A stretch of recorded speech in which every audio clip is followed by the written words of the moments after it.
The hospital smell clung to me, antiseptic and metal. My stitches pulled when I shifted in my chair.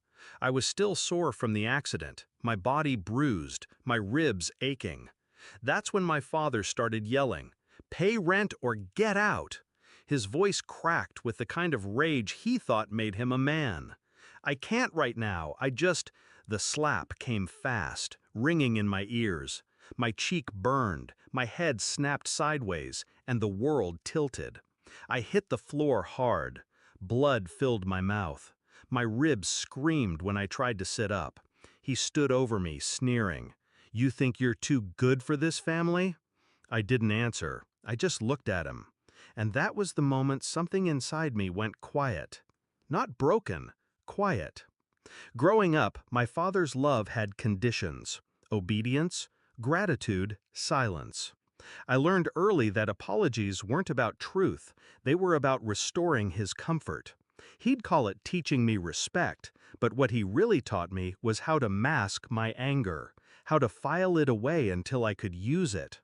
After the accident, I thought maybe, just maybe, he'd show some humanity. I'd been hit by a drunk driver. I'd been lucky to survive.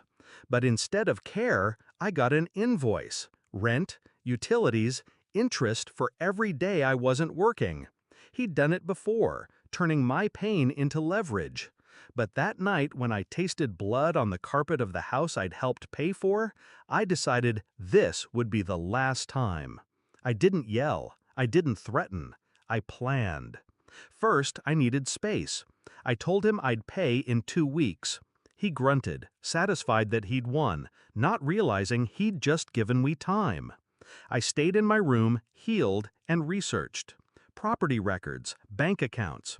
I knew he'd refinanced the house twice, always desperate for cash. I also knew his taxes were creative. Then I remembered something. When I was 17, he'd made me an authorized user on his business credit card for emergencies. He'd never taken me off. That was my opening. I started small, transferred every legitimate business expense to a neat spreadsheet. Then I documented the less legitimate ones, the vacations, the cash withdrawals, the bar tabs that stretched into hundreds. I packaged it all with receipts, dates, amounts, and sent it anonymously to the IRS. Not out of spite, out of precision. While they reviewed, I worked on the second part. I'd overheard him brag to a friend once about renting out his back garage for cash off the books. I reached out to the tenant, offered to cover their first month somewhere else if they were willing to confirm his arrangement, in writing. They agreed. That letter went into the same package I'd already sent. Then I waited. 2 months later, the letter came, thick, official, with that IRS seal on the front. He opened it at the kitchen table, his face going pale as he read. He didn't speak to me for the rest of the night. But I wasn't finished. The final move came when I'd saved enough to leave. I found a small apartment across town, signed the lease, and packed quietly. On my last morning in that house, I left an envelope on the table. Inside, a note, and a copy of the report I'd sent to the IRS. The note was short. "You taught me to pay my debts. Consider this me settling ours." 2 weeks later, I got the first message.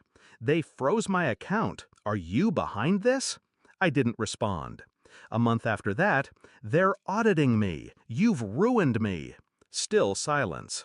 The last time I saw him was by accident, in line at a gas station. He looked smaller, older. He didn't make eye contact. I walked past him like he was a stranger. Some people think revenge is about rage. It's not. Rage burns too hot, too fast.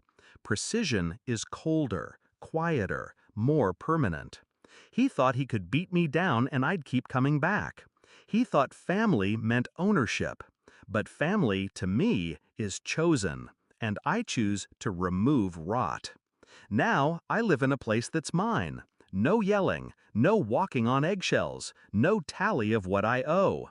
He taught me that power belongs to the one who can walk away without looking back. So I did. And the best part? Every April, when tax season comes around, I know he thinks of me.